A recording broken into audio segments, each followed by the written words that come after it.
नमस्कार दोस्तों, आज हम आपके सामने इंडियन ज्योग्राफी से संबंधित आज हमारा 5th चैप्टर है। और आज का चैप्टर में जलवायु क्या होती है, जलवायु को क्या प्रभाव पड़ते हैं, जलवायु से क्या हानि है, क्या लाभ है, इसके बारे में हम जानेंगे। और इससे चैप्टर से बनने वाले आपके यूपीएससी, पीसीएस, छोटी बड़ी जो एग्ज़ाम होते हैं, आपकी जलवायु से कोई भी प्रश्न आता है तो यहाँ से बाहर नहीं जाएगा। आपको दोस्तों वीडियो को सही से देखना है। बदलते पैटर्न के अनुसार आप देखते हैं कि जो पहले फैक्ट पूछे जाते थे, लेकिन अब फैक्ट नहीं पूछे जाते हैं। आपको डीप नॉलेज होगी तभी आप उस प्रश्न को हल कर सकते हैं, अन्यथा नहीं कर पाएंगे। तो इन्हीं चीज़ों को देखते हुए हमने ये आपकी क्लासें स्टार्ट की हुई हैं। और आज का हमारा 5वां चैप्टर है जलवायु। अगर आपको वीडियो दोस्तों अच्छा लगता है तो लाइक करें, कमेंट करें, चैनल को सब्सक्राइब करें और अपने भाई बहन को शेयर करें। तो यहाँ पे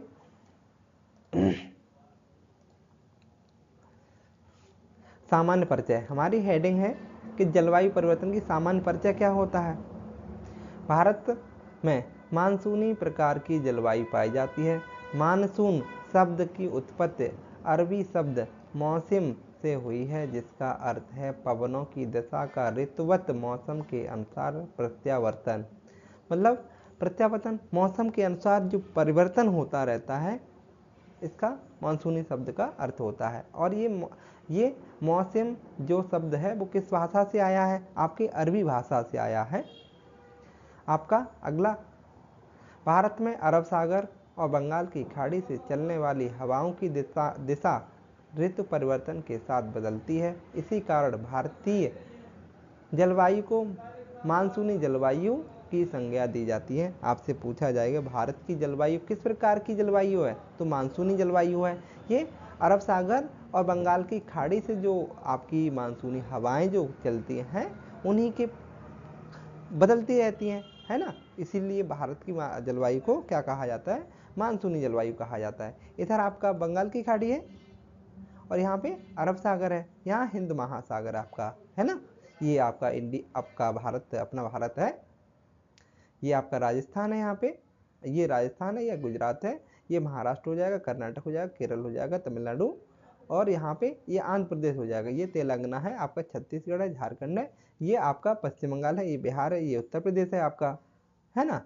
और ये वाला क्षेत्र आपका ये राजस्थान से संबंध वाला क्षेत्र है, ये आपका हरियाणा है, ये पंजाब है, और ये हिमाचल प्रदेश हो जाएगा आपका, ये जम्मू कश्मीर, ये लद्दाख हो जाएगा, ये उत्तराखंड हो जाएगा आपका, है ना। ये सिक्किम है, अरुणाचल प्रदेश है, और आपका अरुणाचल प्रदेश हो जाएगा आपका, ये नागालैंड, मणिपुर, मिजोरम, त्रिपुरा, और ये मेघालय, ये असम हो जाएगा। मतलब इस प्रकार से आपको अपने भारत के मैप में जितने भी आपके 28 राज्य हैं, उनकी स्थिति कहाँ है और वो कितने राज्यों के साथ में सीमा साझा करते हैं, कौन सा राज्य किस राज्य के साथ में सीमा साझा करता है, ये आपको जलवायु क्लाइमेट के अनुसार, आपको भारत की क्लाइमेट जलवायु परिवर्तन होता है, उनके अनुसार आपको ध्यान में रखना होगा, है ना।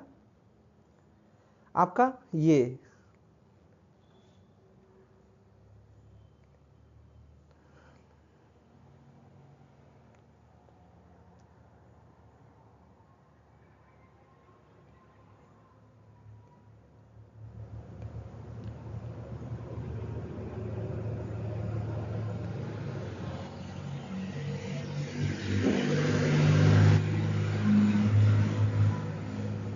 यहाँ पे आपके लीजेंड्स दे रखे हैं। यहाँ पे आपका ये रेड कलर में जो दे रखा है, ये वाला क्षेत्र, यहाँ पे हॉट ड्राई जलवायु आपकी यहाँ पे कैसी है? गर्म जलवायु है आपकी।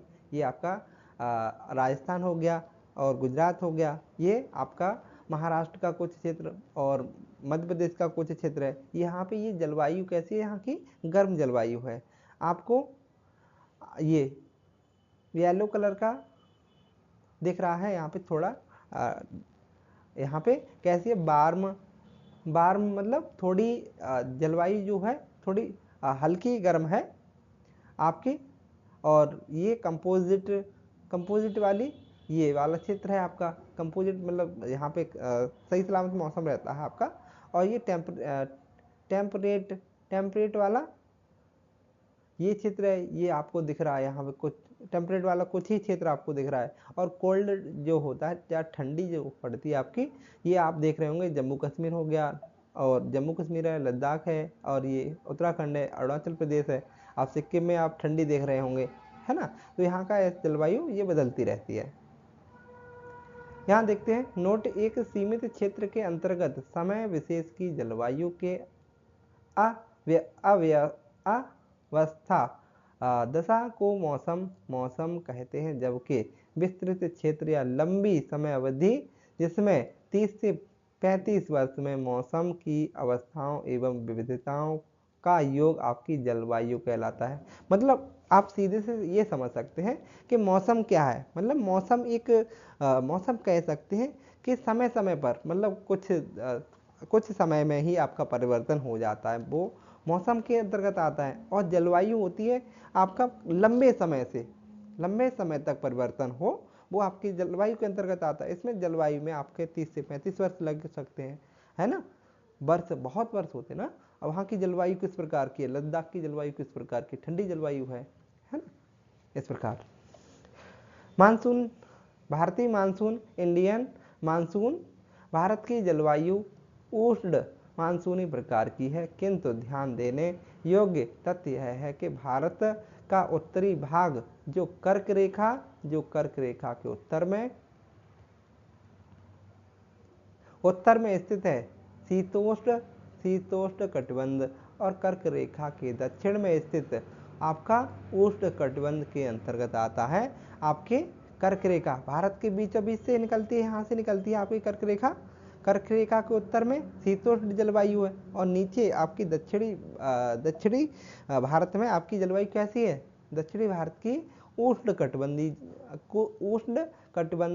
कटिबंधीय जलवायु है आपकी, है ना। भारतीय मानसून का संबंध मुख्यतः ग्रीष्म ऋतु में होने वाले वायुमंडलीय परिसंचरण में परिवर्तन से है, और ग्रीष्म ऋतु के आरंभ होने से सूर्य का उत्तरायण होना आरंभ हो जाता है। सूर्य के उत्तरायण के साथ साथ अंत उष्ण कटिबंधीय अभिसरण क्षेत्र ITCZ का भी उत्तरायण होना प्रारंभ हो जाता है।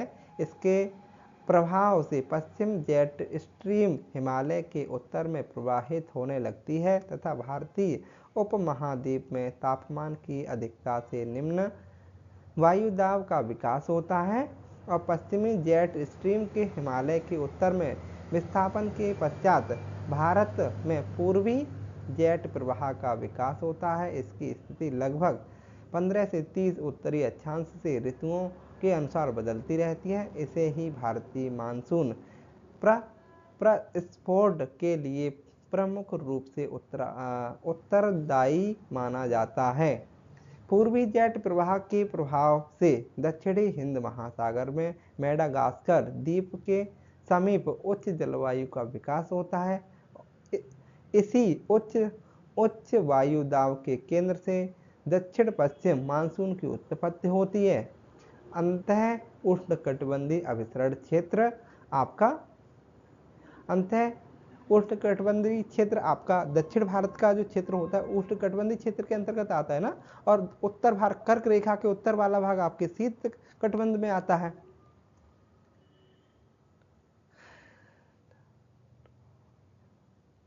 विषुवत वृत्त पर स्थित अंतः उष्णकटिबंध अभिसरण क्षेत्र एक निम्न वायुदाब वाला क्षेत्र है। इस क्षेत्र में व्यापारिक पवनें मिलती हैं।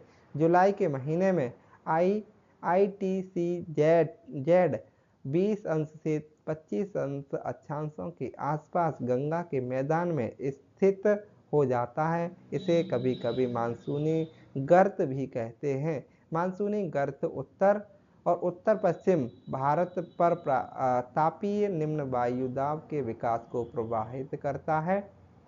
ITCZ के उत्तर की ओर खिसकने के कारण दक्षिणी गोलार्ध के व्यापारिक पवनें 40 अंश से 60 अंश पूर्वी देशांतर के बीच विषुवत वृत्त को पार कर जाती हैं, और कॉरियोलिस बल के प्रभाव से विषुवत वृत्त को पार करने वाली इन व्यापारिक पवनों की दिशा दक्षिण पश्चिम और उत्तर पूर्व की ओर, आपकी दिशा पूछी जाती है, दक्षिण पश्चिम उत्तर पूर्व की ओर हो जाती है। और दक्षिण पश्चिम मानसून शीत ऋतु में ITCZ दक्षिण की ओर खिसक जाता है। इसी के अनुसार पवनों की दिशा दक्षिण पश्चिम से बदलकर उत्तर पूर्व हो जाती है। यही उत्तर पूर्व मानसून है। क्या है? यही उत्तर पूर्व मानसून होता है आपका।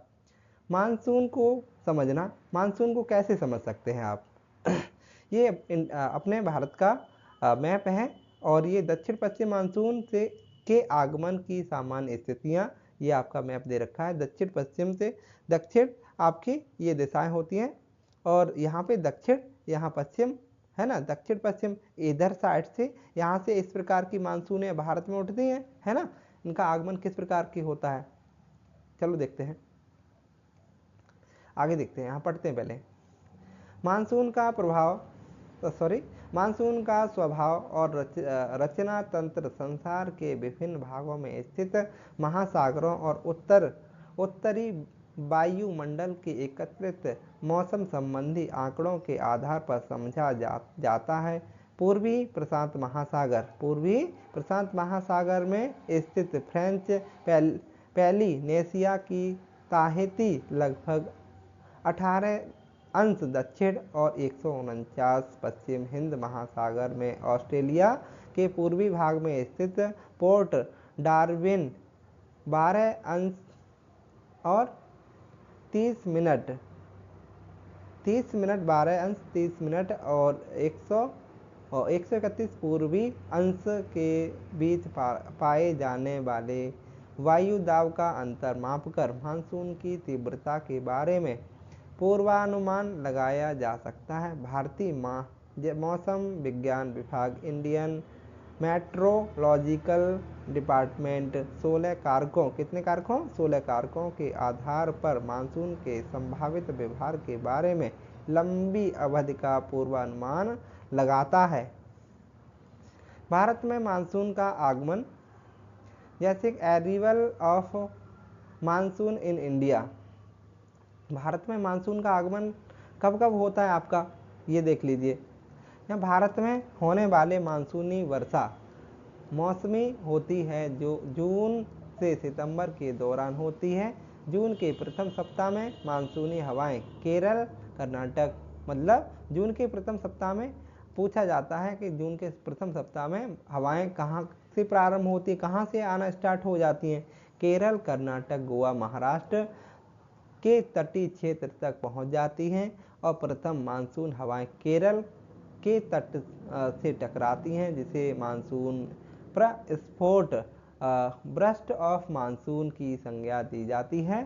भारत में होने वाली वर्षा मुख्य रूप से भू-आकृतिक उच्चावच जिसे कहते हैं द्वारा नियंत्रित या कंट्रोल होती है। उदाहरण के रूप में पश्चिमी घाट के पवनाभिमुख ढाल का लगभग 250 सेंटीमीटर तक वर्षा होती है। आपका पूछा जाता है पश्चिमी घाट, ये आपका भारत का पश्चिमी घाट है, यहाँ पे लगभग कितनी वर्षा होती है? 250 सेंटीमीटर।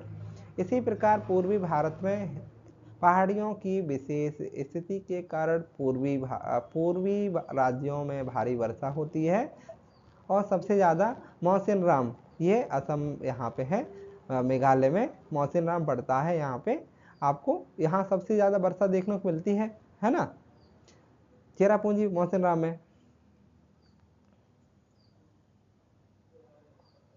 यहाँ पे भारत में वर्षा का अनुपात किस प्रकार का है? यहाँ हेडिंग है हमारी, पश्चिमी विक्षोभ से लगभग 3% वर्षा होती है। मानसून और पूर्वी स्थानीय चक्रवात लगभग 10% वर्षा होती है पूर्वी स्थानीय से, और दक्षिण पश्चिम मानसून से लगभग आपकी 74% वर्षा होती है दक्षिण पश्चिम मानसून से, और प्रत्यावर्ती मानसून से लगभग 13% वर्षा होती है आपकी। समुद्र से दूरी बढ़ने के साथ साथ मानसूनी वर्षा घटती जाती है। यही कारण है कि भारत में मानसूनी वर्षा के द्वारा कोलकाता कोलकाता में 119 सेंटीमीटर और पटना में आपका 105 सेंटीमीटर, इलाहाबाद में 76 सेंटीमीटर और दिल्ली में 56 सेंटीमीटर तक वर्षा होती है। भारत की कृषि प्रधान अर्थव्यवस्था मानसूनी वर्षा पर निर्भर करती है, इसीलिए जब वर्षा सामान्य समय से पहले समाप्त हो जाती है तो खड़ी फसलों को नुकसान होता है। साथ ही शीतकालीन फसल की बुवाई में भी कठिनाई होती है। यहाँ पे आप देख लीजिए, ये अपने इंडिया का मैप है। यहाँ दक्षिण पश्चिम मानसून के आगमन की सामान्य स्थितियाँ क्या है। आप सबसे पहले केरल में चलते हैं। आपके केरल में 1 जून का माह लेते हैं हम लोग। यहाँ पे भारत में ये आपके 1 जून से केरल में मौसम जो होता है, मानसून जो होते हैं यहाँ आ जाते हैं, ठीक है। और 3 जून को ये बंगलुरु में आ जाते हैं, है ना। 3 तमिलनाडु ये और केरल के बॉर्डर पे। और 5 जून को आपके गोवा के तट पर पहुंच जाते हैं। और 10 जून को आपके महाराष्ट्र मुंबई में पहुंच जाते हैं मानसून, है ना। और आपके बात कहें आपके ये गुजरात अहमदाबाद की अगर बात करें तो ये 14 जून को और 15 जून को ये अहमदाबाद में पहुंच जाते हैं, मतलब गुजरात में। 1 जुलाई को आपके गुजरात के उत्तरी छोर पे पहुंच जाते हैं। यहाँ पे 2 जुलाई को आपके जोधपुर जुलाई के महीने में, मतलब लगभग आपके पूरे भारत में वर्षा होने लगती है। और 15 जुलाई तक यहाँ पे आपके जैसलमेर में यहाँ पे वर्षा होती है। और 1 जून तक आपके यहाँ पे ये पंजाब का क्षेत्र में यहाँ वर्षा आपकी स्टार्ट हो जाती है ना। तो आपने ये लगभग देखा कि कहाँ पे कितनी वर्षा कब तक होती है। आपके लखनऊ में 18 जून तक मानसून पहुंच जाता है ना। ये देख लीजिए, भारतीय मानसून की उत्पत्ति संबंधी सिद्धांत क्या क्या है, यहाँ पे देखते हैं। Theory of related of origin of India monsoon. Bharat में जो मानसून की उत्पत्ति किस प्रकार से होती है उसके बारे में देखते हैं। मानसून की उत्पत्ति से संबंधित अनेक सिद्धांत दिए गए हैं, जिनमें कुछ प्रमुख सिद्धांतों का विवरण निम्नलिखित है। तापीय सिद्धांत, किसका? तापीय सिद्धांत या चिरसम्मत विचारधारा आपकी thermal theory of the classical theory. इस सिद्धांत को एडमंड हैली ने 1656 ईस्वी को एशियाई मानसून की उत्पत्ति की व्याख्या हेतु प्रतिपादित किया था। इस सिद्धांत के अनुसार मानसून महाद्वीपों महासागरों के ऊष्मड़ के अंतर के कारण इसमें उत्पन्न तापीय विरोधाभास का परिणाम है। ग्रीष्म काल में सूर्य के किरणें कर्क रेखा पर लंबवत पड़ती हैं। पूछा जाता है कि सूर्य की किरणें कब लंबवत पड़ती हैं कर्क रेखा पे? तो ग्रीष्म काल में, जिसके कारण यहाँ निम्न वायुदाब केंद्र का विकास हो जाता है तथा तापीय विषुवत रेखा का उत्तर की ओर खिसका हो जाता है। इसके कारण दक्षिण पूर्व व्यापारिक पवनें निम्न वायुदाब केंद्र की ओर खिंची चली जाती हैं और जब ये हवाएं भूमध्य रेखा को पार करती हैं तो कॉरियोलिस बल के प्रभाव के कारण दाहिनी ओर मुड़ जाती हैं, जहां इनकी दिशा दक्षिण पश्चिम हो जाती है।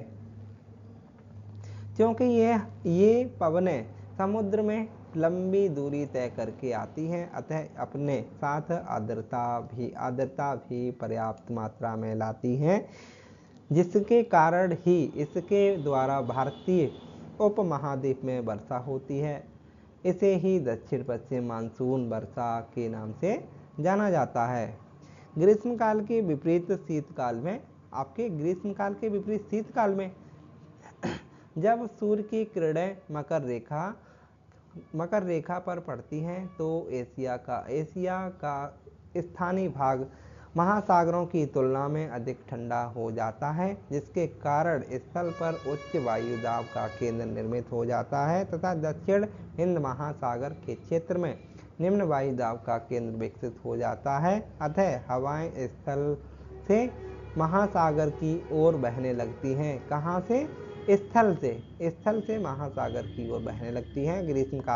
ग्रीष्म काल में आपके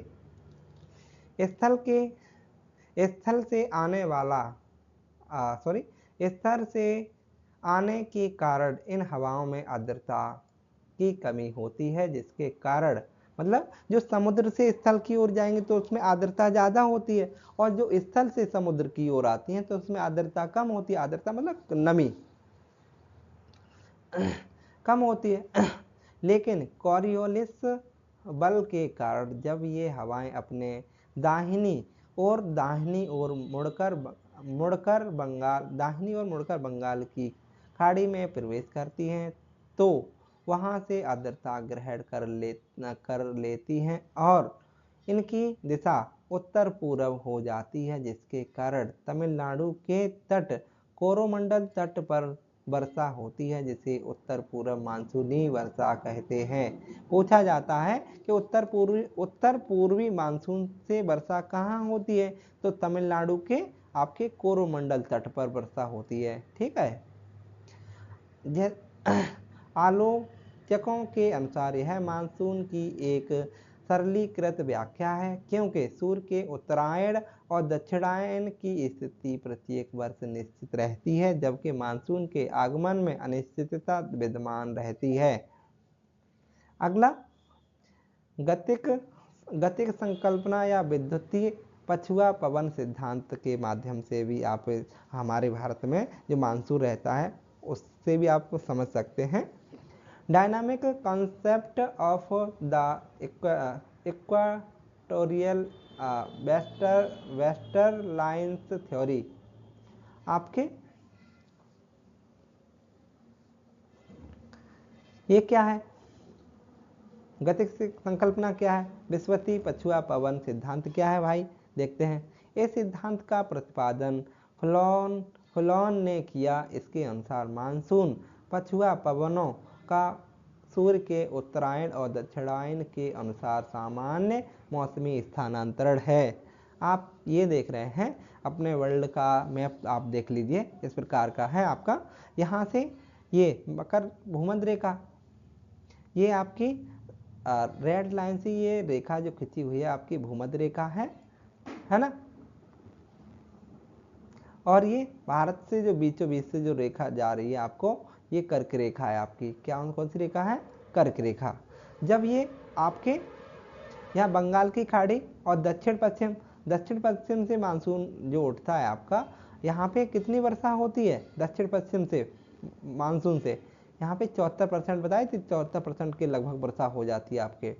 और यहाँ से जब लौटता हुआ मानसून जो होता है, जब समुद्र से आर्द्रता लेके जब भारत की ओर जाता है तो आर्द्रता नमी अधिक होती है। जब स्थल से जब वापस लौट के मानसून आता है उत्तर पूरब से जब मानसून लौट के आता है तो आपके तमिलनाडु के यहाँ ये तमिलनाडु का क्षेत्र है। तमिलनाडु के क्षेत्र से जब वर्षा होती है यहाँ पे दक्षिण पश्चिम के मानसून से लौटते हुए मानसून से, है ना, तो पूछा जाता है कि कहाँ होती है, तो तमिलनाडु के दक्षिण पश्चिम कोरोमंडल तट पर, है ना।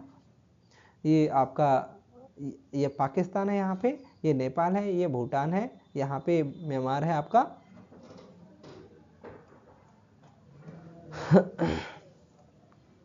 इसके अनुसार ग्रीष्म ऋतु में भारतीय तापीय विषुवत रेखा के उत्तर की ओर खिसकाव के कारण अंतः उष्ण अभिसरण ITCZ का भी उत्तर की ओर खिसकाव हो जाता है। फलतः विषुवतीय पछुआ पवनों का प्रभाव प्रायद्वीपीय उपमहाद्वीप पर बने निम्न दाब क्षेत्रों की ओर होने लगता है। अंततः दक्षिण पश्चिम मानसून की उत्पत्ति होती है। उत्तरी अंतः उष्ण अभिसरण क्षेत्र NITCZ के सहारे उष्णकटिबंधीय विक्षोभ सक्रिय देखे जाते हैं और क्षेत्रीय मानसून को प्रभावित करने में इनकी अहम भूमिका होती है। शीत ऋतु में सूर्य के दक्षिणायन होने पर निम्न वायु दाब क्षेत्र उच्च वायु दाब में बदल जाता है। फलतः उत्तर पूर्वी व्यापारिक पवनें पुनः प्रभावी रूप में गतिशील हो जाती हैं। अगला सिद्धांत है हमारा जेट स्ट्रीम थ्योरी। क्या है? यह है उत्तरी वायुमंडल में अति तीव्र गति से चलने वाली वायु प्रवाह प्रणाली है, जो निम्न वायुमंडल के मौसम को भी प्रभावित करती है। इस सिद्धांत के अनुसार उष्णकटिबंधीय पूर्वी जेट स्ट्रीम के द्वारा भारत में दक्षिण पश्चिम मानसून की उत्पत्ति होती है और उपोष्णकटिबंधीय पश्चिमी जेट स्ट्रीम के द्वारा उत्तर पूर्वी मानसून शीतकालीन मानसून की उत्पत्ति में मदद मिलती है। शीतकाल में पूरे पश्चिमी और मध्य एशिया में उपोष्णकटिबंधीय पश्चिमी जेट स्ट्रीम और पश्चिम से पूर्वी दिशा में प्रवाहित होती रहती है और जब यह तिब्बत के पठार में पहुंचती है तो अवरोध के कारण दो शाखाओं में बंट जाती है।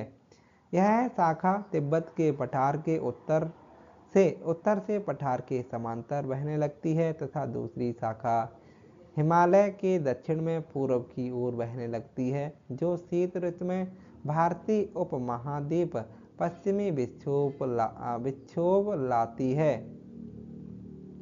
इस प्रकार से भारत की मानसूनी आती है यहाँ पे।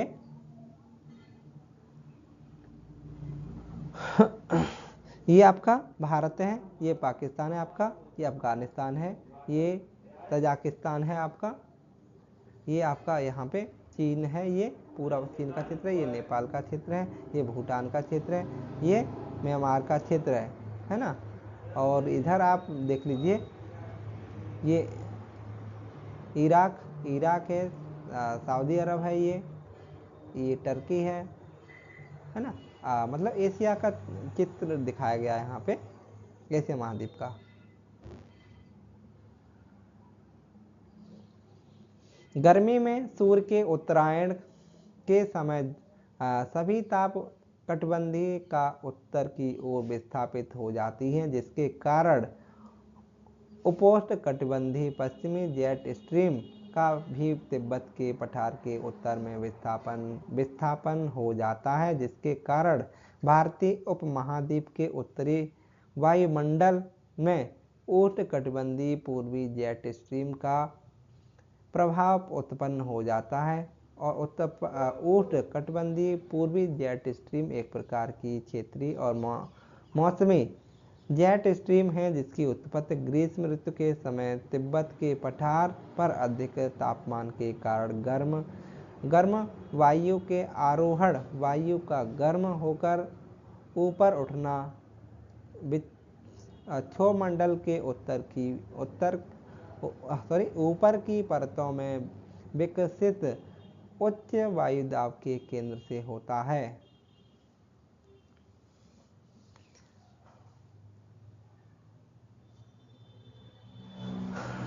उच्च वायुदाब के केंद्रों से बंगाल की खाड़ी और अरब सागर से होते हुए दक्षिणी हिंद महासागर की ओर चलने वाली हवा को ही उष्णकटिबंधीय पूर्वी जेट स्ट्रीम कहते हैं। इस जेट स्ट्रीम के कारण मेडागास्कर द्वीप के समीप वायु के अवरोहण से उच्च वायु दाब का विकास होता है। यहाँ से चलने वाली दक्षिण पूर्वी व्यापारिक पवनें जब विषुवत रेखा को पार करती हैं तो कॉरियोलिस बल के कारण दाईं ओर मुड़ जाती हैं और भारतीय उपमहाद्वीप के तट से टकराकर वर्षा करती हैं और दक्षिण पश्चिम मानसून के नाम से जानी जाती हैं। अगली आपका अगला सिद्धांत है आपका अल नीनो और भारतीय मानसून। अगली हेडिंग है अल नीनो और भारतीय मानसून। आपका El Nino and India monsoon. El Nino क्या होता है? अल नीनो एक जटिल मौसम तंत्र है जो हर 5वें या 10 साल बाद प्रकट होता है, जिसके कारण संसार के विभिन्न भागों में सूखा, बाढ़ और मौसम की चरम अवस्थाएं आती हैं। अल नीनो का अर्थ होता है बालक ईसा, क्योंकि यह जलवायु दिसंबर के महीने में क्रिसमस के आसपास नज़र आती है। और पेरू दक्षिणी गोलार्ध में स्थित दिसंबर गर्मी का महीना होता है। मतलब पेरू कहाँ पड़ता है आपका, ये दक्षिणी अमेरिका में है ना। ये पेरू देश है जो कि विश्व की सबसे लंबी पर्वतमाला जो है एंडीज पर्वतमाला के साथ में सीमा साझा करता है। और यहाँ पे दिसंबर में अपने यहाँ दिसंबर में क्या होता है, ठंडी पड़ती है, लेकिन पेरू देश है दक्षिणी अमेरिका का, एंडीज पर्वतमाला पड़ता है और ये यहाँ पे दिसंबर में गर्मी पड़ती है। यहाँ पे भारत में मानसून की लंबी अवधि के पूर्वानुमान के लिए अल नीनो का उपयोग 1990-91 में अल नीनो प्रचंड रूप देखने को मिला था। इसके कारण देश के अधिकतर भागों में मानसून इस तंत्र में महामारी और वायुमंडलीय परिघटनाएं शामिल होती है। पूर्वी प्रशांत महासागर में यह पेरू के तट के निकट उष्ण समुद्री धारा के रूप में प्रकट होता है। इससे भारत सहित अनेक स्थानों का मौसम प्रभावित होता है। अल नीनो भूमध्य रेखीय उष्ण और समुद्री धारा का विस्तार मात्र है जो अस्थायी रूप से ठंडी और पेरुवियन अथवा हम्बोल्ट धारा पर प्रतिस्थापित हो जाता है। यह धारा पेरू तट के जल का ताप 10 डिग्री सेल्सियस तक बढ़ा देती है, जिसके निम्नलिखित परिणाम होते हैं। भूमध्य रेखीय वायुमंडलीय परिसंचरण में विकृति और समुद्री जल की वाष्पन में अनियमितता, प्लावक की मात्रा में कमी जिससे समुद्र में मछलियों की संख्या का घट जाना, ये आपकी स्थिति बन जाती है जब आपका अल नीनो आता है। तब जैसे समुद्र में मछलियों की संख्या घट जाएगी, जलवायु जो समुद्री जलवायु होती है उसके वाष्पन में अनियमितता आ जाती है, भूमध्य रेखीय वायुमंडल परिसंचरण में विकृति आ जाएगी, मतलब वहाँ का जो इन्वायरमेंट होता है उसमें विकृति आ जाती है। अगली हेडिंग है हमारी हिंद महासागरीय डायपोल एवं भारतीय मानसून। हिंद महासागर डायपोल क्या होता है? Indian ocean dipole and Indian monsoon. गर्मी के दिनों में हिंद महासागर की जलवायु सतह पर दो भिन्न क्षेत्रों में अलग अलग तापीय स्थिति उत्पन्न होती है, जिसे हिंद महासागरीय डायपोल की संज्ञा दी जाती है।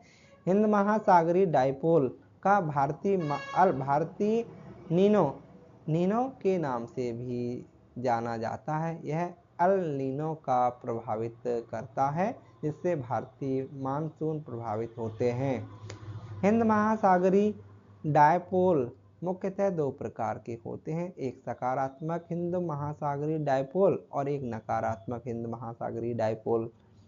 सकारात्मक हिंद महासागरीय डायपोल की स्थिति में उष्णकटिबंधीय पश्चिमी हिंद महासागर अरब सागर का तापमान पूर्वी हिंद महासागर के सामान्य तापमान से अधिक होता है, और सकारात्मक हिंद महासागरीय डायपोल भारतीय मानसून के लिए अनुकूल परिस्थिति का निर्माण करता है। जैसे इंडियन ओशियन डायपोल आपका नेगेटिव फेज में है, ये नेगेटिव फेज में होगा तो इस प्रकार का दिखाई देगा आपको, है ना डायपोल। नकारात्मक हिंद महासागरीय डायपोल की स्थिति में उष्णकटिबंधीय पश्चिमी हिंद महासागर तापमान और सामान्य ताप से कम तथा उष्णकटिबंधीय पूर्वी हिंद महासागर तापमान सामान्य तापमान अधिक होता है। नकारात्मक हिंद महासागर डायपोल भारतीय ये नकारात्मक है ना, ये वो वाला नकारात्मक, ये तो पॉजिटिव था, ये पॉजिटिव फेज में है आपका इंडियन ओशियन डाइपोल, IOD के नाम से भी इसमें शॉर्ट में कह देते हैं, इस प्रकार का दिखता है।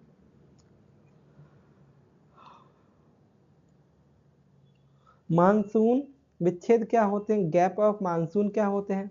मानसून अवधि के दौरान लगातार वर्षा होने के बाद कुछ सप्ताह के लिए वर्षा रुक जाती है, तो ऐसी स्थिति को मानसून विच्छेद या गैप ऑफ मानसून की संज्ञा दी जाती है। भारत के विभिन्न क्षेत्रों में उत्पन्न होने वाले इस विच्छेद के पीछे अलग अलग कारक उत्तरदायी हैं। जैसे बात करें कि पश्चिमी तट, ये पश्चिमी तट पर आर्द्रता पवनों का तट के समांतर प्रवाहित होना, और दूसरा है आपका उत्तर भारत के मैदान में आपकी अंतः उष्णकटिबंधीय अभिसरण और आपका परिवर्तन और उष्णकटिबंधीय चक्रवातों की संख्या में कमी। राजस्थान में जलवायु के निचली परतों पर तापीय विलोमता के प्रभाव से आर्द्रता, वायु की आर्द्रता में बाधा उत्पन्न होने से मानसून निवर्तन क्या होता है? रिटरेटिंग मानसून क्या होता है आपका? मानसून पर निवर्तन अक्टूबर और नवंबर में मानसून के पीछे हटने या लौटने को सामान्यतः मानसून का निवर्तन कहते हैं। मतलब अक्टूबर के महीना और नवंबर के महीने मानसून पीछे हट जाता है, तो इसे ही कहा जाता है, क्या कहा जाता है? पीछे हटने या लौटने को सामान्यतः मानसून का निवर्तन कहते हैं। ये आपका अफगानिस्तान है, यहाँ पे आपका पाकिस्तान, और ये उत्तर पूर्वी मानसून की सामान्य स्थितियां इस प्रकार से दिखाई देती हैं आपकी उत्तर पूर्वी मानसून से, है ना। यहाँ पे 1 अक्टूबर, यहाँ पे सितंबर यहाँ पे 1 सितंबर 1 है, यहाँ सितंबर 15 है, और यहाँ पे अक्टूबर 1 है, और यहाँ पे 15 अक्टूबर है। ये नवंबर है, ये दिसंबर है, और ये 1 दिसंबर हो जाएगा, और 15 दिसंबर हो जाएगा, यहाँ जनवरी हो जाएगी, है ना। तो दिसंबर के महीने में, मतलब लगभग दिसंबर के महीने में आपके यहाँ पे तमिलनाडु के क्षेत्र में यहाँ पे क्या होता है? वर्षा हो जाती है। अरब सागर उत्तर पश्चिम मानसून से ना इस प्रकार का दिखता है मानसून आपका, ठीक है। सितंबर के अंत में सूर्य का दक्षिणायन होना प्रारंभ हो जाता है। कब? सितंबर के अंत तक सूर्य दक्षिणायन होना प्रारंभ हो जाता है। अब फलतः गंगा के मैदान पर निर्मित निम्न वायु दाब की पेटी भी दक्षिण की ओर खिसकना आरंभ कर देती है, जिसके कारण दक्षिण पश्चिम मानसून कमजोर पड़ने लगता है, और दिसंबर के मध्य तक आते आते निम्न वायु दाब का केंद्र भारतीय उपमहाद्वीप से पूरी तरह हट चुका होता है। कब तक? दिसंबर के आते आते, है ना।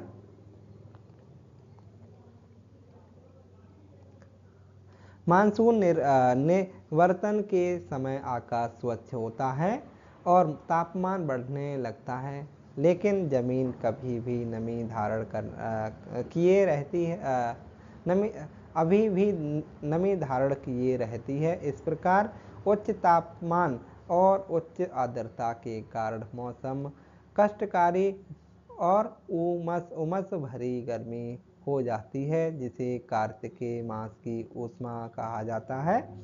मानसून के निवर्तन के समय उत्तर भारत में मानसून शुष्क रहता है, जबकि प्रायद्वीपीय भारत के पूर्वी भागों में वर्षा होती रहती है, जो अंडमान समुद्र में उत्पन्न चक्रवाती अवसादों और उष्ण कटिबंधीय चक्रवातों के द्वारा होती है।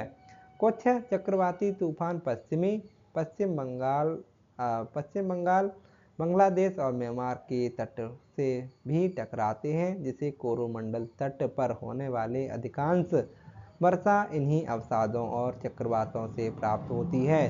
कोरोमंडल तट कहाँ है आपका? तमिलनाडु में। आपके उत्तर पूर्व मानसून से वर्षा सबसे ज़्यादा कोरोमंडल तट पर होती है तमिलनाडु में।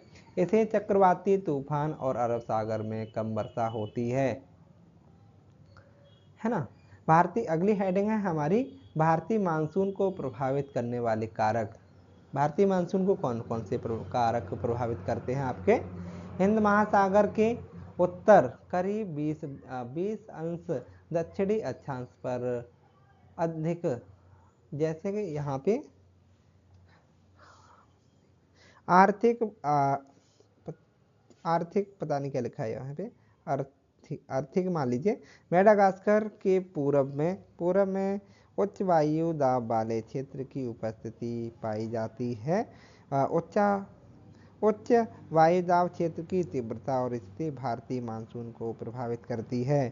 तिब्बत वाला क्षेत्र कौन सा होता है? भारत और चीन के बीच में जो सीमा साझा होती है, तिब्बत वाला क्षेत्र कहलाता है। तिब्बत क्षेत्र आपका चीन में पड़ता है ना।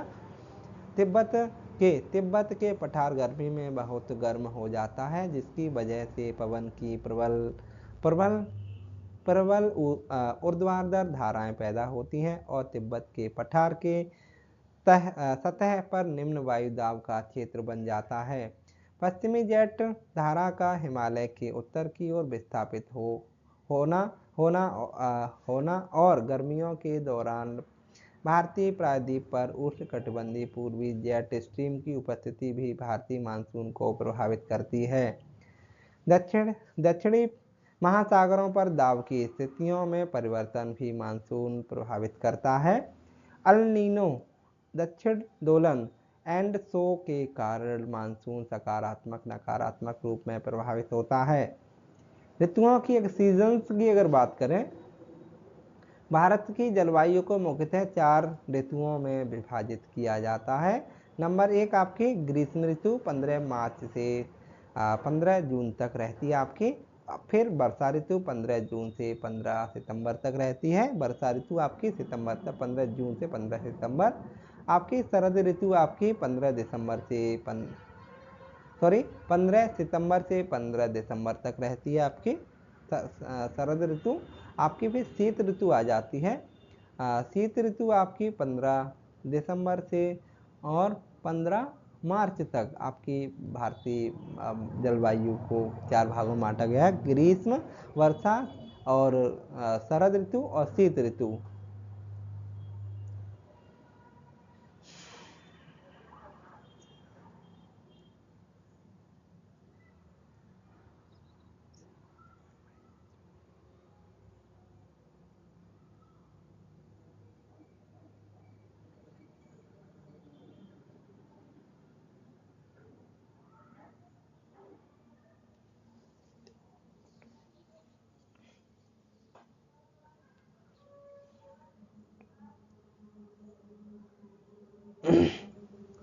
भारत की परंपरागत ऋतुएं क्या हैं आपकी?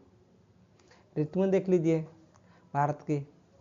बसंत ऋतु आपकी चैत्र और वैशाख में आती है। बसंत ऋतु भारतीय कैलेंडर के अनुसार चैत्र वैशाख में आती है। अंग्रेजी कैलेंडर के अनुसार मार्च अप्रैल में आती है बसंत ऋतु। ग्रीष्म ऋतु आपकी जेठ आषाढ़ में आती है या मई जून में आती है। वर्षा ऋतु आपकी श्रावण और भाद्र में, यहाँ जुलाई अगस्त में। और शरद ऋतु आपकी अश्विन कार्तिक में और सितंबर अक्टूबर में। और हेमंत आपकी मार्गशीर्ष पौष और नवंबर दिसंबर। और शिशिर माघ फाल्गुन जनवरी फरवरी में, है ना।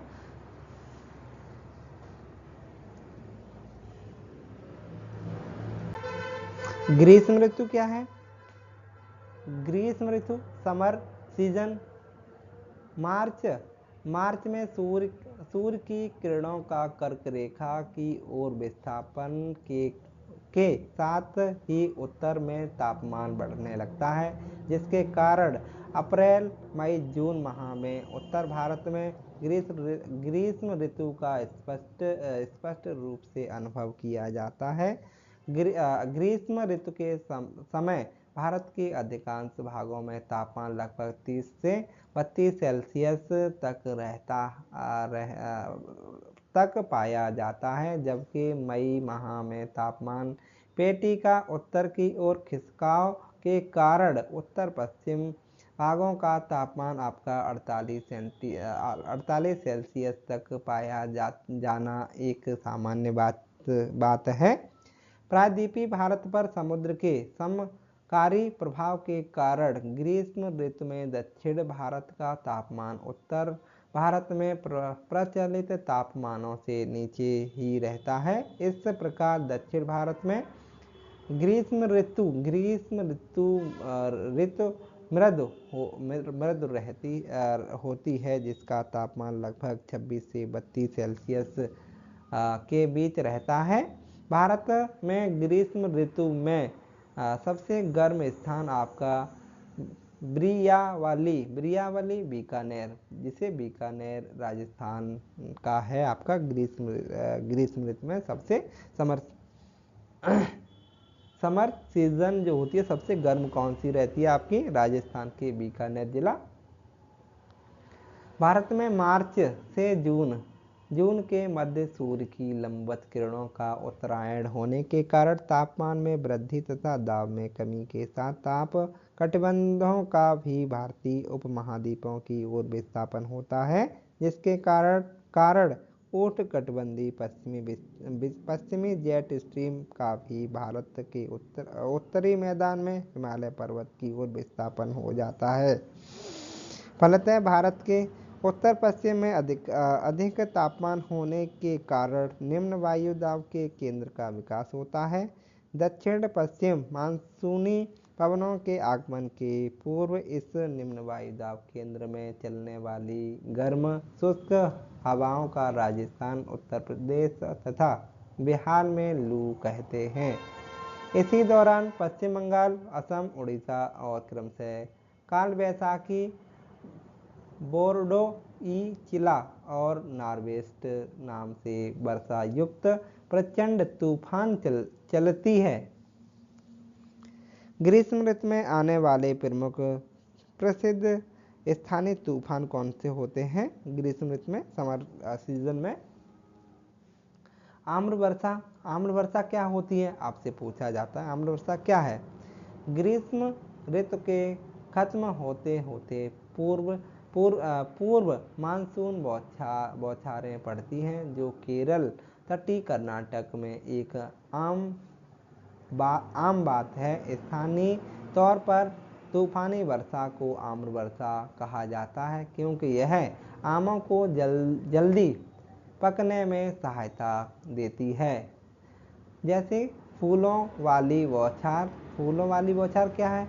इस वर्षा के केरल और निकटवर्ती कहावा कहाँ मिलता है? केरल में कहावा उत्पादक क्षेत्र में कहावा के फूल खिलने लगते हैं। जैसे काल वैसाखी असम और पश्चिम बंगाल में वैसाख के महीने में शाम को चलने वाली भयंकर और विनाशकारी वर्षा युक्त पवनें हैं। इसकी कुख्यात प्रकृति का अंदाजा इनके स्थानीय नाम काल वैसाखी से लगाया जा सकता है, जिसका अर्थ है वैसाख के महीने में आने वाली तबाही। चाय, पटसन, चावल के लिए ये पवनें अच्छी हैं।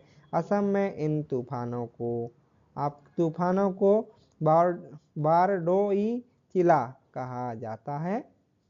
लू क्या होती है? उत्तर भारत में पंजाब से बिहार तक चलने वाली शुष्क, गर्म और पीड़ादायक पवनें हैं। दिल्ली और पटना के बीच इनकी तीव्रता अधिक रहती है। किसकी? लू की।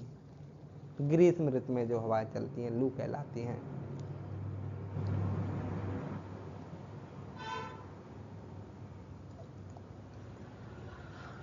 जब कभी भी क्षेत्रीय प्रभाव के कारण निम्न वायु दाब के केंद्र में आर्द्रता का आरोहण होता है, तब विद्युत गर्जन के साथ तीव्र गति से कम समय के लिए सीमित क्षेत्र में संवहनी वर्षा होती है। इस प्रकार की वर्षा को ही केरल में आम्र वर्षा, आम जल्दी पकने में सहायक, कर्नाटक में चेरी ब्लॉम कहते हैं। यह ग्रीष्म ऋतु की समाप्ति के समय घटित होती है। अगली हेडिंग है हमारी कौन सी? रेनवे सीजन, वर्षा ऋतु। ऋतु 4 बताई थी, ग्रीष्म ऋतु, वर्षा ऋतु, शीत ऋतु और शरद ऋतु, है ना। जून सितंबर आपकी वर्षा ऋतु। जून और सितंबर के मध्य भारत में दक्षिण पश्चिम कौन से मानसून से होती है? दक्षिण पश्चिम मानसून पवनों के द्वारा मानसूनी वर्षा होती है। दक्षिण पश्चिम मानसूनी पवनें प्रायद्वीपीय भारत के दक्षिणी छोर से टकराकर 2 शाखाओं में विभाजित हो जाती हैं, जिन्हें अरब सागर की शाखा और बंगाल की खाड़ी की शाखा के नाम से जाना जाता है। अरब सागर की शाखा आगे चलकर 3 उप शाखाओं में विभाजित हो जाती है। पहली उपशाखा पश्चिमी घाट के तटवर्ती ढाल को ढकने के बाद पर्वतीय वर्षा करती हुई प्रायद्वीपीय भारत में प्रवेश करती है, और दूसरी उपशाखा नर्मदा ताप्ती नदी घाटी से होते हुए छोटा नागपुर पठार की ओर जाती है, और तीसरी उपशाखा अरावली पर्वतमाला के समांतर बिना वर्षा किए बहुत कम मात्रा में वर्षा करते हुए सीधे पंजाब हरियाणा के निम्न केंद्र वाले मैदान की ओर चली जाती है। बंगाल की खाड़ी की शाखा भी आगे 2 उपशाखाओं में बट जाती है। पहली उपशाखा अरब सागर की, दूसरी उपशाखा छोटा नागपुर के पठार क्षेत्रों में मिल जाती है, जबकि दूसरी उपशाखा उत्तर पूर्व राज्यों के पर्वतीय क्षेत्रों से टकराते हुए वर्षा करते हुए सिंटैक्सियल बैंड या पूर्वी हिमालय से टकराते हुए पश्चिम की ओर मुड़ जाती है, और हिमालय के पर्वत पदीय क्षेत्रों में वर्षा करते हुए पंजाब के मैदान में प्रवेश कर जाती हैं। कहाँ पे? पंजाब के मैदान में प्रवेश कर जाती हैं। अरावली पर्वतीय क्षेत्रों में तमिलनाडु कोरोमंडल तटीय क्षेत्र में दक्षिण पश्चिम मानसूनी पवन के समांतर प्रवाह के कारण ग्रीष्म ऋतु के समय मानसूनी वर्षा नहीं होती है। खासी पहाड़ी के दक्षिण में मौसिनराम मेघालय का, कहाँ पे? मेघालय विश्व का सर्वाधिक वर्षा वाला स्थान है। पूछा जाता है मौसिनराम सबसे वर्षा कहाँ पे होती है? तो मेघालय के मौसिनराम में। भारत में सबसे कम वर्षा लेह लद्दाख में होती है। पूछा जाता है सबसे वर्षा ज़्यादा कहाँ होती है? मौसिनराम लेह लद्दाख में। चेरापूंजी भी यहाँ पे थोड़ा दूर है, और वहाँ भी ऑप्शन में मौसिनराम दे रखा है, मौसिनराम। अगर आपको चेरापूंजी दे रखा है, दोनों एक साथ नहीं दिए जाएंगे, है ना। भारत में सबसे कम वर्षा लेह लद्दाख में होती है। अगला, वर्षा का वितरण। भारत में औसत वार्षिक वर्षा लगभग आपकी 125 सेंटीमीटर होती है, परंतु इसमें क्षेत्रीय विभिन्नताएं पाई जाती हैं। अधिक वर्षा वाले क्षेत्रों में पश्चिमी घाट और उत्तर पूर्वी के उप हिमालयी क्षेत्र, मेघालय की पहाड़ियाँ जैसी खासी और जयंती पहाड़ियाँ, गारो खासी जयंतियाँ आपके मेघालय में पड़ती हैं। कुछ भाग 200 सेंटीमीटर से अधिक, ब्रह्मपुत्र घाटी और समीपवर्ती पहाड़ियों 200 सेंटीमीटर से कम वर्षा यहाँ पे आपको देखने को मिलती है। मध्य वर्षा वाले क्षेत्रों में आपके पूर्वी तमिलनाडु, गुजरात के दक्षिणी भाग, उत्तर पूर्वी प्रायद्वीपीय उड़ीसा, बिहार, झारखंड, गंगा का उत्तरी मैदान और कछार घाटी, मणिपुर शामिल हैं। यहाँ लगभग आपकी औसतन 100 सेंटीमीटर से 200 सेंटीमीटर के बीच वर्षा होती है। न्यून वर्षा क्या होती है? न्यून वर्षा वाले क्षेत्रों में दिल्ली, हरियाणा, पंजाब, जम्मू कश्मीर और पूर्वी राजस्थान और पश्चिमी उत्तर प्रदेश, दक्कन का पठार इसमें शामिल है। न्यून वर्षा में यहाँ लगभग 50 से 100 सेंटीमीटर के बीच में वर्षा होती है आपकी। आंध्र प्रदेश, कर्नाटक, महाराष्ट्र के कुछ क्षेत्र, लद्दाख और पश्चिमी राजस्थान के अधिकांश भाग में 50 सेंटीमीटर से कम वर्षा होती है। मतलब आपके आंध्र प्रदेश का कुछ भाग हो गया, महाराष्ट्र का हो गया, और ये लद्दाख का भाग और पश्चिमी राजस्थान का भाग, यहाँ पे लगभग 50 सेंटीमीटर से भी कम वर्षा आपकी देखने को मिलती है। भारत वर्षा का विवरण यहाँ पे ये काला काला आपको दिख रहा है, यहाँ पे ये 200 सेंटीमीटर से अधिक वर्षा होती है। इस क्षेत्र में आप देख रहे होंगे ये आपका मेघालय, त्रिपुरा और ये असम क्षेत्र में आपको यहाँ पे सबसे ज़्यादा वर्षा देखने को मिलती है। और आपके पश्चिमी तट जो है आपका, यहाँ पे वर्षा भी बहुत देखने को मिलती है आपको। यहाँ पे ये बड़ी बड़ी लाइनें खिंची हुई हैं, यहाँ पे लगभग 100 सेंटीमीटर से 200 सेंटीमीटर तक वर्षा होती है। ये आपका उत्तर प्रदेश में और बिहार में, पश्चिम बंगाल हो गया, उड़ीसा हो गया और मध्य प्रदेश में यहाँ पे आपकी 100 सेंटीमीटर से आपके लगभग 200 सेंटीमीटर तक वर्षा होती है आपके। यहाँ पे आप देख लीजिए 60 से 100 सेंटीमीटर तक वर्षा, यहाँ पे ये खड़ी लाइनें आपको दिख रही होंगी। यहाँ पे मध्य प्रदेश का पश्चिमी भाग और ये गुजरात का पूर्वी भाग, और ये महाराष्ट्र में, और ये कर्नाटक, तेलंगाना और तमिलनाडु का कुछ भाग इसमें भी शामिल है। अब और फिर सबसे कम वर्षा की बात करें, 60 सेंटीमीटर से कम वर्षा, ये बिंदुएं आपको दिख रही हैं। ये राजस्थान का कुछ क्षेत्र है, यहाँ पे ये यहाँ पे दिख रहा है आपको। तो यहाँ पे आपकी 60 सेंटीमीटर से भी कम वर्षा होती है। अगली ऋतु है आपकी शरद ऋतु।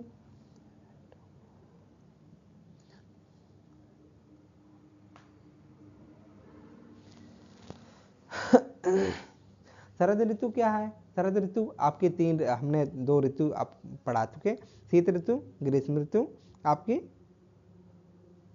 शरद ऋतु, ग्रीष्म ऋतु पढ़ चुके हैं हम लोग, और वर्षा ऋतु आपकी शरद ऋतु अब आई है। तीसरी ऋतु कौन सी है? शरद ऋतु।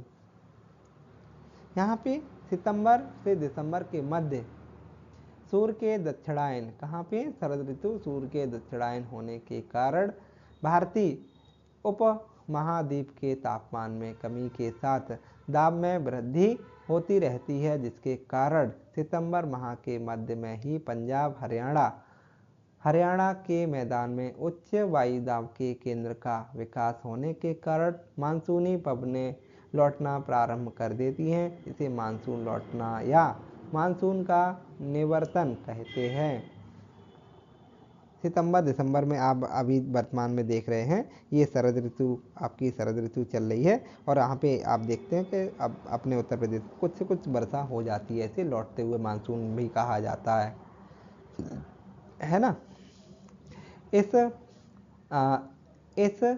समय ताप कटिबंधों के साथ साथ मानसूनी द्रोण का भी दक्षिण की ओर विस्थापन हो जाता है, जिसके कारण उपोष्ण कटिबंधी पश्चिमी जेट स्ट्रीम का तिब्बत के पठार से हिमालय पर्वत की ओर विस्थापन प्रारंभ हो जाता है, और उष्ण कटिबंधी पूर्वी स्ट्रीम जेट स्ट्रीम का भारतीय प्रायद्वीप से प्रभाव कम होने लगता है, जिसके कारण बंगाल की खाड़ी में उष्ण कटिबंधी चक्रवात की उत्पत्ति के लिए अनुकूल दशाएं बन जाती हैं।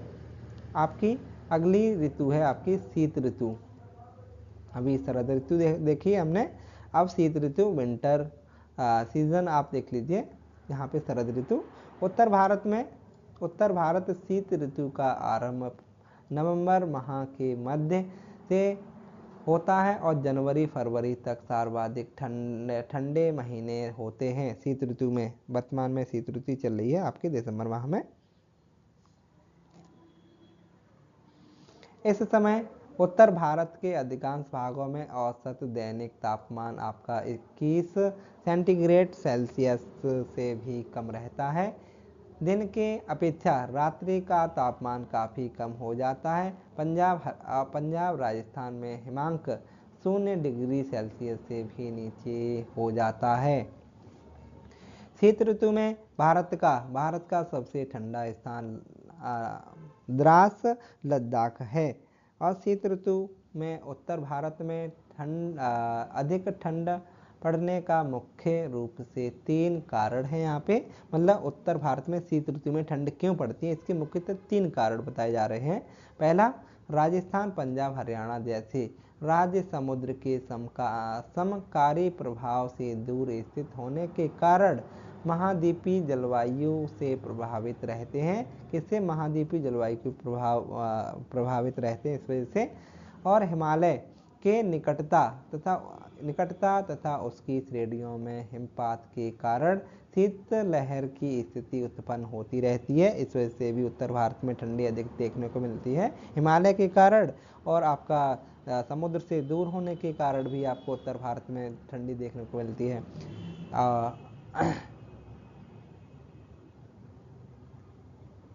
अगला तीसरा कारण है आपका कैस्पियन सागर। कौन सा सागर? कैस्पियन सागर।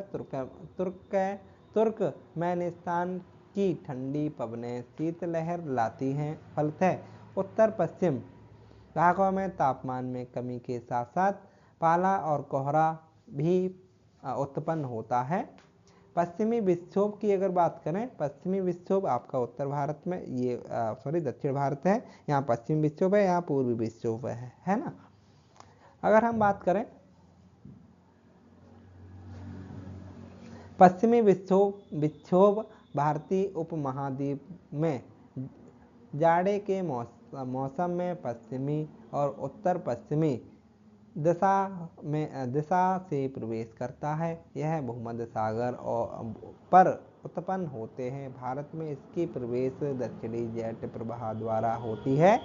यह विक्षोभ भारत के उत्तरी तथा उत्तरी पश्चिमी भाग में शीतकालीन वर्षा के लिए जिम्मेदार होते हैं और वर्षा की मात्रा पश्चिम से पूरब की ओर कम होती जाती है। शीतकाल में रात्रि के तापमान में वृद्धि इन विक्षोभों के आने का पूर्व संकेत माना जाता है। अपने प्रवाह क्रम में ये भूमध्य सागर के अतिरिक्त कैस्पियन सागर से भी आर्द्रता ग्रहण करते हैं। पश्चिमी विक्षोभ रबी की फसलों के लिए अधिक लाभदायक होते हैं। अतः हिमालय के अधिकांश भागों में इनके कारण ही हिमपात होता है। और आगे समुद्र के समकारी प्रभाव तथा भूमध्य रेखा के निकटता के कारण प्रायद्वीपीय भारत में कोई निश्चित शीत ऋतु नहीं होती, जैसा कि उत्तर भारत में देखने को मिलता है। शीतकाल में पवनें स्थल से समुद्र की ओर चलती हैं, जिसके कारण भारत के अधिकांश भागों में वर्षा नहीं होती है, क्योंकि इसमें नमी की कमी होती है। स्थल पर घर्षण के कारण इन पवनों का तापमान बढ़ जाता है। दिसंबर से मार्च के बीच सूर्य दक्षिणायन की दिशा में रहता है, जिसके कारण उत्तर पश्चिम भारत के उच्च वायुदाब के क्षेत्र का विकास हो जाता है और उपोष्णकटिबंध पश्चिमी जेट स्ट्रीम का भारत के उत्तरी मैदान में विस्तार हो जाता है, जिसके प्रभाव से पश्चिमी विक्षोभ के रूप में भारत के उत्तर पश्चिम के राज्यों में तीव्र गति, कम समय और सीमित क्षेत्र में बाताग्र वर्षा होती है। शीतकाल में होने वाली इस वर्षा को मावठ कहते हैं तथा यह रबी की फसल के लिए लाभदायक होती है। दूसरी तरफ लौटते मानसून पवनों के द्वारा बंगाल की खाड़ी से जल वाष्प ग्रहण करने के बाद तमिलनाडु के तटीय क्षेत्र कोरोमंडल में वर्षा की जाती है। क्लासिफिकेशन ऑफ क्लाइमेट, जलवायु का वर्गीकरण।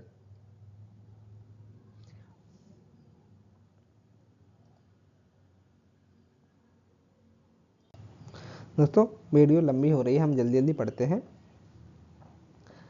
अगर आपको दोस्तों वीडियो अच्छा लग रहा हो तो लाइक करें, कमेंट करें, चैनल को सब्सक्राइब करें। क्लासिफिकेशन ऑफ क्लाइमेट, जलवायु का वर्गीकरण, भारत की जलवायु मानसूनी प्रकार की है। पूछा जाता है भारत की जलवायु कैसी है, मानसूनी जलवायु है।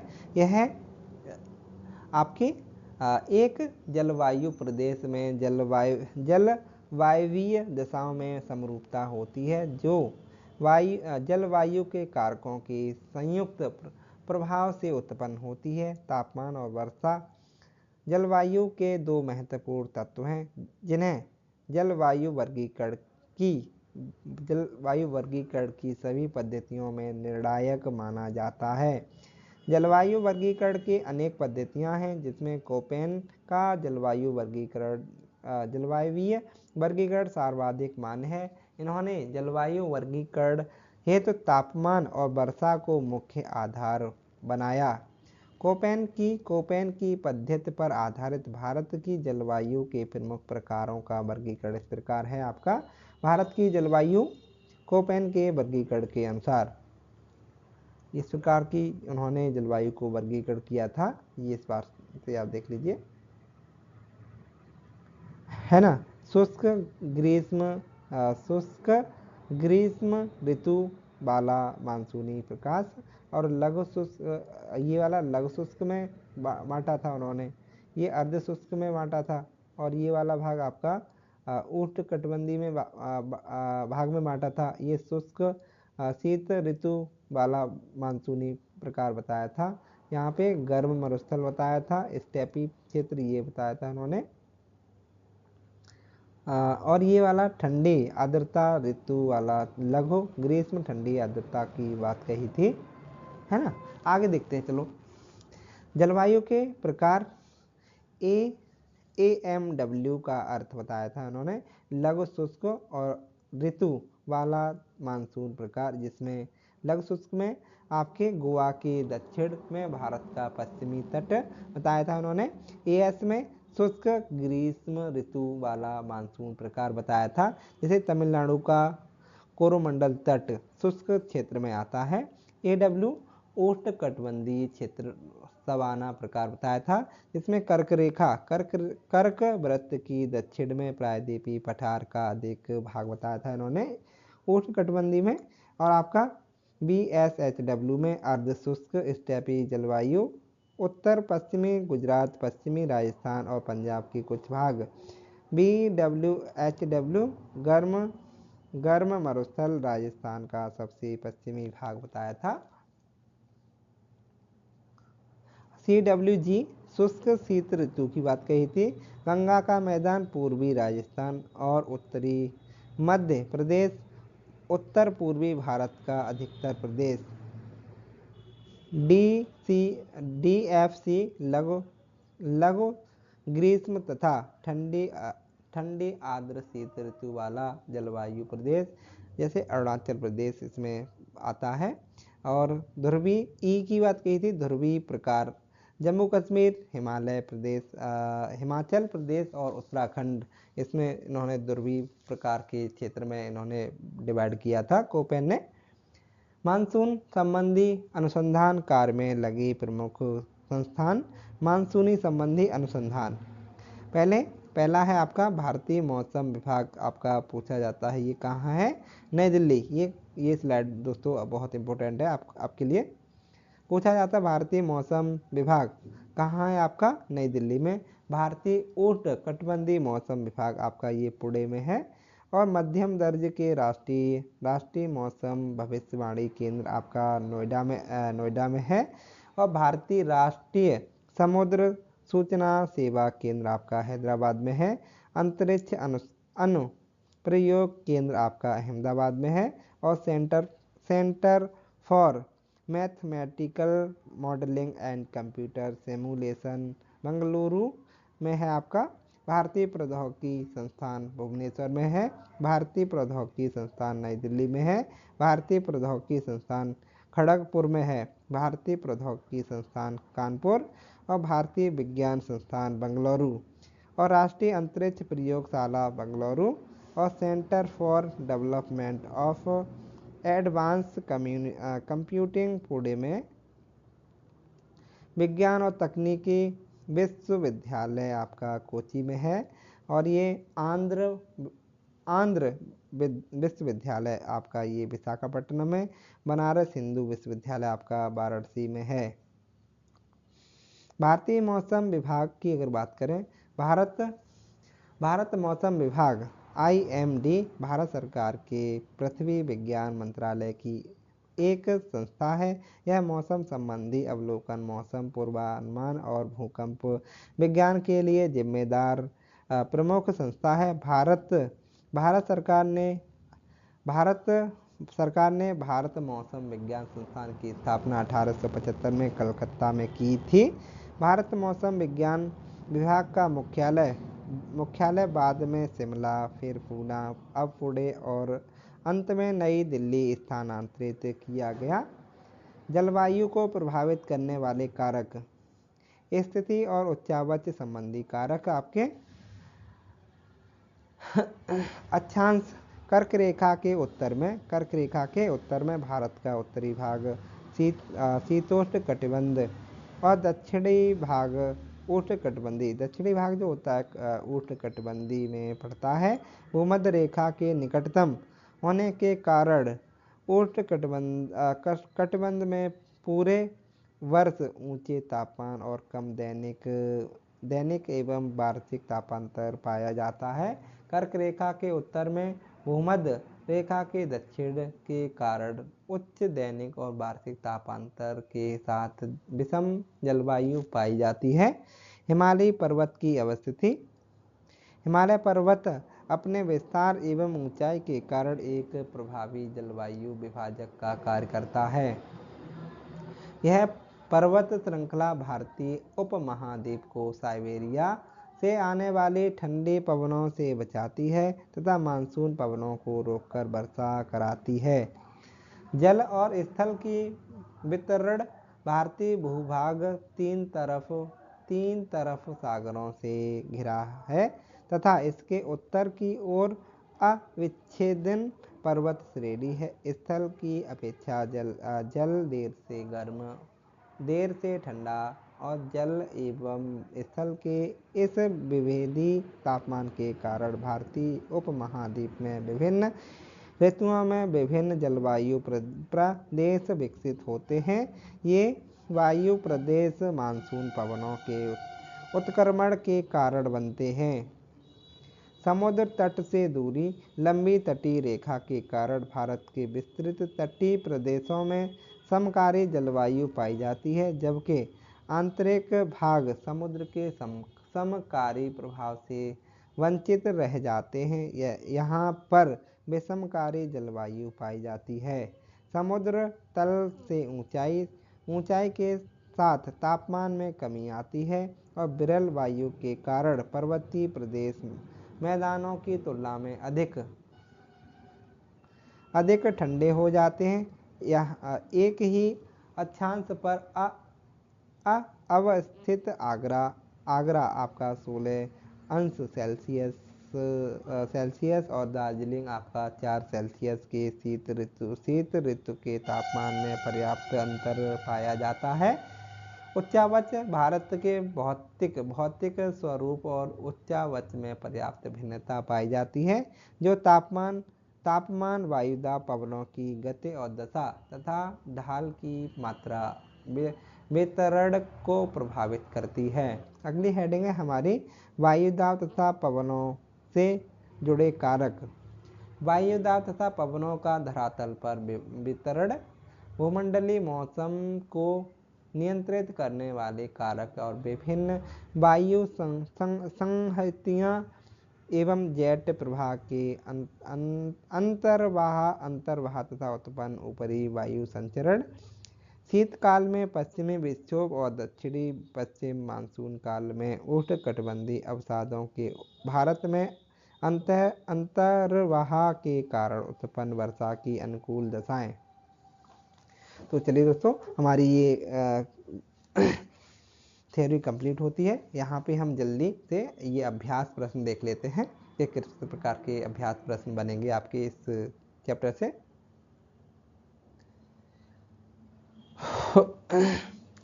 भारतीय, अगर वीडियो आपको दोस्तों अच्छा लग रहा हो तो लाइक करें, कमेंट करें, चैनल को सब्सक्राइब करें और अपने भाई बहनों को शेयर करें। भारतीय मानसून का पूर्वानुमान करते समय कभी कभी समाचारों में उल्लिखित इंडिया ओशन डाइपोल के संदर्भ में निम्नलिखित कथनों में से कौन सा सही है ना। नंबर 1,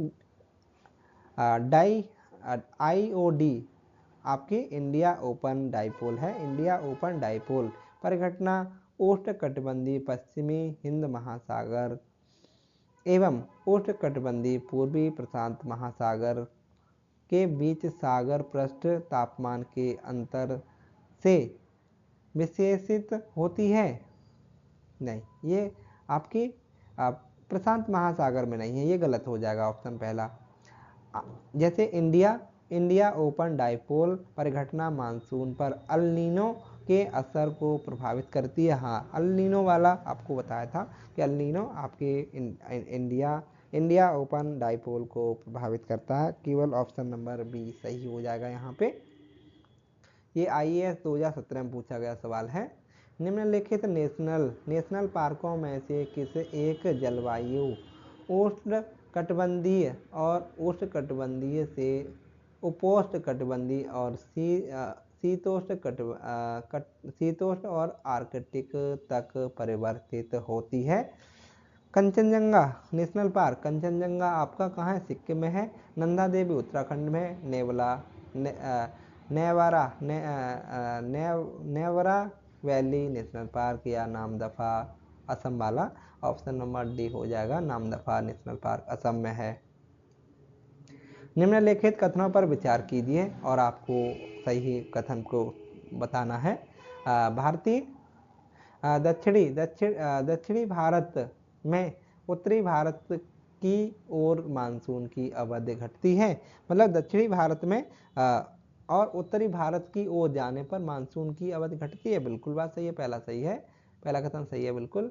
उत्तरी भारत के मानसून में वार्षिक वृष्टि की मात्रा पूर्व से पश्चिम की ओर घटती है। बिल्कुल सही, पूर्व से पश्चिम की ओर जो होती है वर्षा की मात्रा क्या होती है? घटती रहती है। दूसरा भी सही है, तो दोनों यहाँ पे 1 और 2 दोनों सही हो जाएंगे। ये IAS 2012 में पूछा गया सवाल है। अल नीनो के बारे में आपको बताना है के संदर्भ में निम्नलिखित कथनों में से कौन सा सही है?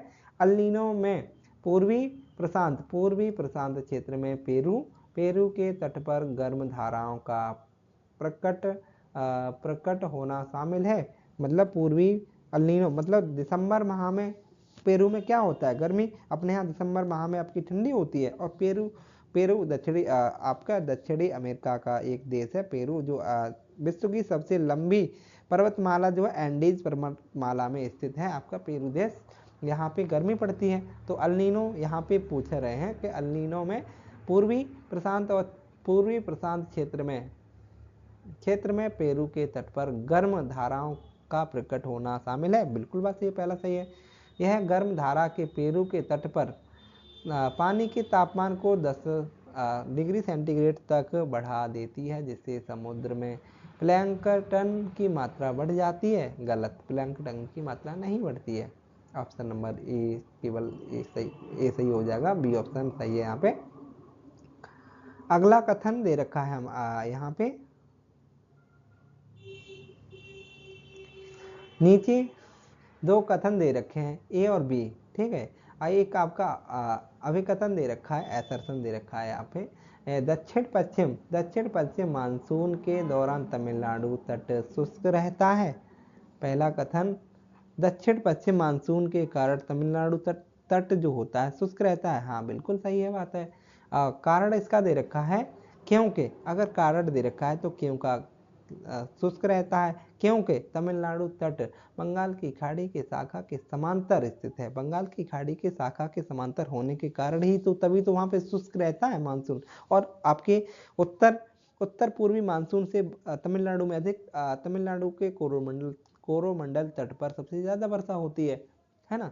तो इसका कथन भी सही है, अभिकथन भी सही है और आपका कारण भी सही है। दोनों कथन यहाँ पे सही हो जाएंगे। और कारण ए ए भी सही है, आर भी सही है, और आर ए की व्याख्या भी करता है। ऑप्शन नंबर यहाँ पे ए सही हो जाएगा। छठा प्रश्न है, निम्न में से कौन सा कारण भारत के उत्तर पश्चिमी भाग में शीत ऋतु में होने वाली वर्षा के लिए उत्तरदायी है? उत्तर भारत की बात कर रहे हैं, उत्तर पश्चिम से मानसून का वापसी नहीं, वापसी तो आपके तमिलनाडु के कोरोमंडल तट पे होती है उत्तर पूर्व से। चक्रवाती अवसाद नहीं, पश्चिमी विक्षोभ, सी ऑप्शन सही हो जाएगा। पश्चिमी विक्षोभ के कारण ही तो वर्षा होती है उत्तर भारत में, उत्तर पश्चिम मानसून के कारण शीत ऋतु में। ये आपका PPCS 2021 में पूछा गया सवाल है। भारत के उत्तर पश्चिमी मानसून में पश्चिमी विक्षोभ से जाड़े में होने वाली वर्षा की मात्रा क्रमशः कम होती जाती है। कहाँ पे? उत्तर पश्चिम मानसून में जाड़े में कम होती जाती है। ऑप्शन नंबर बी सही हो जाएगा, पश्चिम से पूरब की ओर। कहाँ से? पश्चिम से पूरब की ओर कम होती जाती है। उत्तर से दक्षिण नहीं, दक्षिण से उत्तर नहीं, पूरब से पश्चिम नहीं, बी ऑप्शन सही हो जाएगा, पश्चिम से पूरब। अगला प्रश्न है हमारा यहाँ पे, निम्नलिखित भारतीय मौसम मुख्यालयों को उसकी स्थापना के कालानुक्रम में व्यवस्थित कीजिए और नीचे दिए गए कोट को अपने सही उत्तर का चयन करना है। तो पहले आएगा यहाँ पे बी ऑप्शन आएगा पहले, कोलकाता में पहले भारतीय मौसम मुख्यालयों की स्थापना सबसे पहले कोलकाता में की गई थी। आपका डी ऑप्शन यहाँ पे सही हो जाएगा।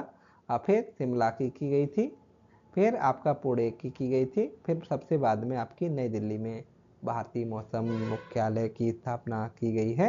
ये यूपी PCS में पूछा गया सवाल है।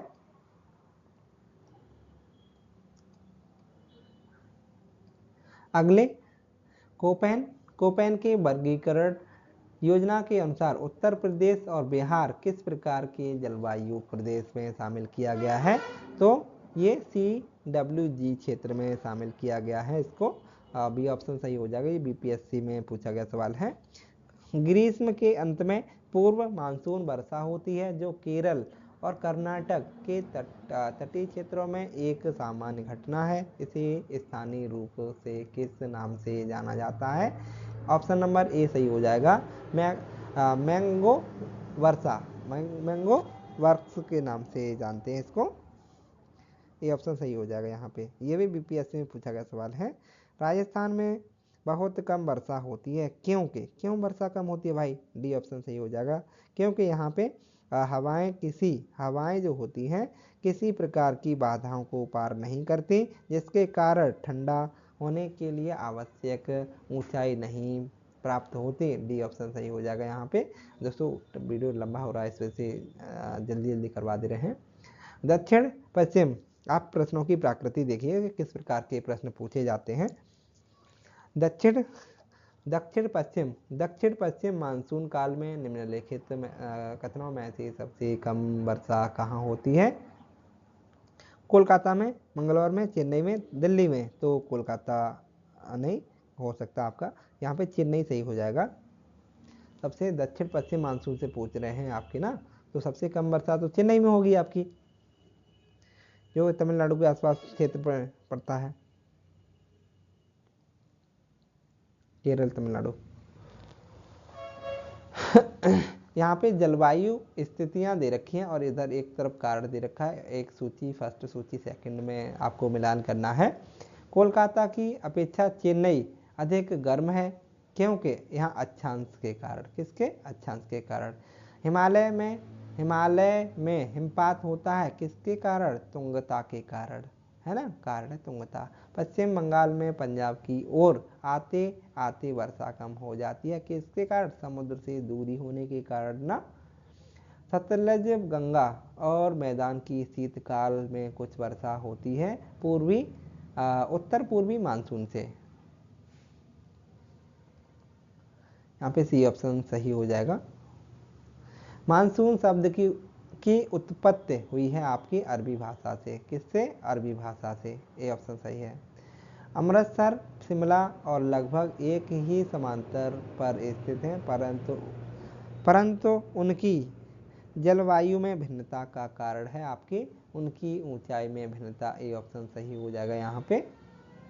तमिलनाडु में शरदकालीन वर्षा अधिकतर जिन कारणों से होती है वे हैं आपके, सी ऑप्शन हो जाएगा, उत्तर पूर्वी मानसून के कारण तमिलनाडु में उत्तर पूर्वी मानसून के कारण तो तमिलनाडु में सबसे ज़्यादा वर्षा होती है कोरोमंडल तट पर।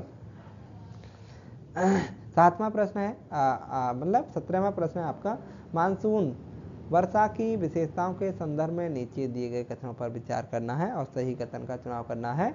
दक्षिण पश्चिम मानसून से प्राप्त होने वाली वर्षा मौसमी होती है, बिल्कुल सही है। मानसूनी वर्षा मुख्य रूप से उच्चावच अथवा भू आकृतिक कंट्रोल होती है, बिल्कुल सही है। और तीसरा है, समुद्र से दूरी बढ़ने के साथ मानसूनी वर्षा की मात्रा घटने लगती है, बिल्कुल सही है, ये भी सही हो जाएगा। मानसून वर्षा की स्थानांतरित विवरण एक समान होती है, नहीं, एक समान नहीं होती, ये गलत कथन हो जाएगा, तो यहाँ पे बी ऑप्शन हो जाएगा। 1 2 3 कथन सही है, चौथा कथन गलत हो जाएगा, क्योंकि आपके दक्षिण में केरल में आते आते जून में वर्षा होती है, आपके राजस्थान में पहुंचते पहुंचते जुलाई आ जाता है, तो एक समान वर्षा कैसे होगी, है ना, एक समान नहीं, मतलब समय के अनुसार आपके बदलती रहती है, स्थान के अनुसार बदलती रहती है। 18वां प्रश्न है, मानसून के विच्छेद के संबंध में निम्नलिखित कथनों पर असत्य कथन को आपको चुनना है। उत्तर भारत के मैदान में मानसून विच्छेद उष्णकटिबंधीय चक्रवातों की संख्या कम हो जाने से होती है, पहला सही है, बिल्कुल सही है। नहीं, पहला हाँ बिल्कुल सही हो जाएगा पहला। यहाँ पे पश्चिमी तट पर मानसून विच्छेद का मुख्य कारण उच्च चक्रवातों का आना है, ये गलत हो जाएगा, उच्च चक्रवातों का आना नहीं है यहाँ पे गलत पूछा जा रहा है, केवल भी सही ही आपका गलत ही आपका सही है। 19वां प्रश्न है आपका, निम्नलिखित में से कौन से कथन सही है, यहाँ पे आपको बताना है। मानसून के पीछे हटने या लौट जाने को मानसून का निवर्तन कहते हैं, बिल्कुल बात सही है, निवर्तन ही कहा जाता है मानसून के पीछे हटने को। लौटती हुई मानसूनी पवनें अरब सागर से जलवायु ग्रहण करके तमिलनाडु के तट पर वर्षा कराती हैं। लौटती हुई मानसून तो ये दिसंबर में होती है ना, तमिलनाडु में तो वर्षा कराती हैं, लेकिन अरब सागर से नहीं कराती, ये बंगाल की खाड़ी से जब वर्षा उठती है यहाँ से लौटते हुए मानसून से तमिलनाडु में वर्षा होती है, तमिलनाडु के कोरोमंडल तट पर, तो पहला सही हो जाएगा, दूसरा गलत हो जाएगा आपका। भारतीय उप महाद्वीप में मौसम के निवर्तन का प्रमुख कारण क्या है, आपका बताना होगा, निवर्तन का कारण क्या है। बंगाल की खाड़ी में बनने वाले चक्रवाती अवसाद नहीं, पूर्वी जेट स्ट्रीम नहीं, सूर्य का दक्षिणायन होना, किसके कारण, सूर्य जब दक्षिणायन चला जाता है तो इसी के कारण भारतीय मानसून के निवर्तन का होने का कारण होता है। सी ऑप्शन सही हो जाएगा यहाँ पे, पश्चिमी विक्षोभ नहीं हो सकता। अगर दोस्तों आपको वीडियो अच्छा लग रहा हो तो लाइक करें, कमेंट करें, चैनल को सब्सक्राइब करें। यहाँ पे आपकी बड़ी बड़ी परीक्षाओं में आपके पीसीएस आपका यूपीएससी में मुख्य यहाँ से कुछ प्रश्न बनते हैं आपके मुख्य परीक्षा में कैसे प्रश्न बनते हैं आपके, यहाँ देख लीजिए, और ये यहाँ पे सारे प्रश्न पूछे गए सवाल हैं। आप कहाँ तक सहमत हैं कि मानवीयकारी दृश्य भूमियों के कारण भारतीय मानसून के आचरण में परिवर्तन होता रहा है, चर्चा कीजिए, ये IAS 2015 में पूछा गया सवाल है। कोपेन और थर्नवेट के अनुसार भारत के जलवायु क्षेत्रों में बांटिए। कोपेन और थर्नवेट के जो जलवायु परिवर्तन बताया था, ये MPPCS में 2020 में पूछा गया सवाल है। और भारत में मानसून की उत्पत्ति पर विवेचना कीजिए। भारत में मानसून की उत्पत्ति किस किस कारणों से प्रभावित होती है ना, उस पर विवेचना करनी है आपको। ये MPPCS 2020 में पूछा गया सवाल है। ये दक्षिण पश्चिम मानसून की सक्रियता में जेट स्ट्रीम का क्या योगदान है, आपको बताना है। ये MPPCS 2019 में पूछा गया सवाल है। तो इस प्रकार के दोस्तों ये जलवायु से प्रश्न बनते हैं आपके। अगर दोस्तों वीडियो लंबा हुआ है हमने सोचा कि ये वीडियो पूरा कंप्लीट कर ही दे, इसके बाद में अगला नेक्स्ट चैप्टर जो भी होगा उससे हम कराएंगे। अगर दोस्तों इस प्रकार के वीडियो आपको अच्छे लगते हैं तो अपने भाई को बता सकते हैं कि वीडियो सर डालते हैं, हाँ वो आप उसे विजिट करें। ठीक है दोस्तों, अगला नेक्स्ट टॉपिक आपका जो भी होगा वो अगले वीडियो में हम कवर करेंगे। अगर आपको वीडियो दोस्तों अच्छा लगा हो तो चैनल को सब्सक्राइब कर लें। नमस्कार दोस्तों, बाद में मिलते हैं। नमस्कार।